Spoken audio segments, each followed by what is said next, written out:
Hi, everyone. I'm Timothy, a customer success manager for all things ScriptRunner. And today I'm going to show you how to evaluate and update your enhanced search filters so they're ready for our upcoming migration to the Forge platform. This should only take a couple of minutes, so let's dive right in. Now, what's changing? ScriptRunner Enhanced Search is moving to Atlassian's native Jira platform. This is great news because it means better security, improved usability, and your searches will be integrated directly within the native Jira search bar using Forge custom JQL functions. We'll be transferring your saved filters automatically for you, but some filters may need your attention first. This rollout's going to begin at the end of quarter two, so now is the time to identify and fix problem filters. Here's what you need to look for.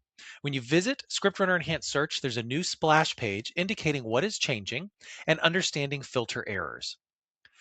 You'll also see error indicators next to any saved filter that needs updating. And by the way, there's a toggle at the top that shows you your filters with errors only. These filter flags mean that the filter itself is at risk of failing during the transfer, and there are three main causes. First, filters containing enhanced search functions returning more than 1,000 issues. Second, filters containing enhanced search functions that take 25 seconds or longer to load. And third, filters that are already currently returning errors. You can click on the Show Details link to get any error indicator specific details about what needs fixing. Now, in my case, I have an is blocked by filter that has two linked issue functions, each returning more than 1,000 issues. The filter itself can return more than 1,000 issues, but each individual issue function has a limit of 1,000. Let's take a look at the is blocked by filter to see what needs fixing. Now, I'm going to hide details to get that out of the way. And what I'm really looking for with filters that are returning too many results, what I need to do is narrow my search criteria, adding a date range, such as show me these issues in the last 90 days only, maybe for a specific project, or additional narrowing parameters that make sense for your business use case. Here, you see I'm pulling in is blocked by issue links for projects SD and SD2, but I'm doing it for all time and all statuses, and I really only need to know which ones are currently open.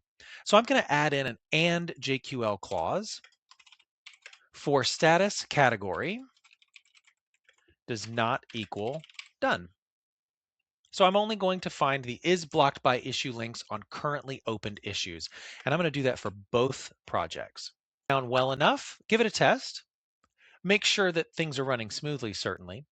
And for slower loading filters, the 25 seconds or longer, definitely consider breaking them into smaller, more focused searches.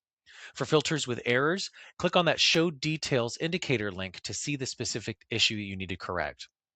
Once you've made your updates, we test the filter to make sure we're returning results as we see here. And then to ensure that you've solved the problem, click on Save or the Sync Filter button if it's already been saved to see that the error indicators have disappeared. And that's it. Remember, any filters that don't get updated will still be available to you for a brief time in the existing enhanced search interface. So you won't lose access to them right away, but you will still need to update them. So go ahead and take care of it now. If you need help or you have any questions, please either raise a support ticket or to meet with me or another one of my colleagues in the customer success team, visit scriptrunnerhq.com, click on Help, then Contact Us towards the bottom, and then scroll down and click Schedule a Success Call. Thank you so much for watching and happy searching.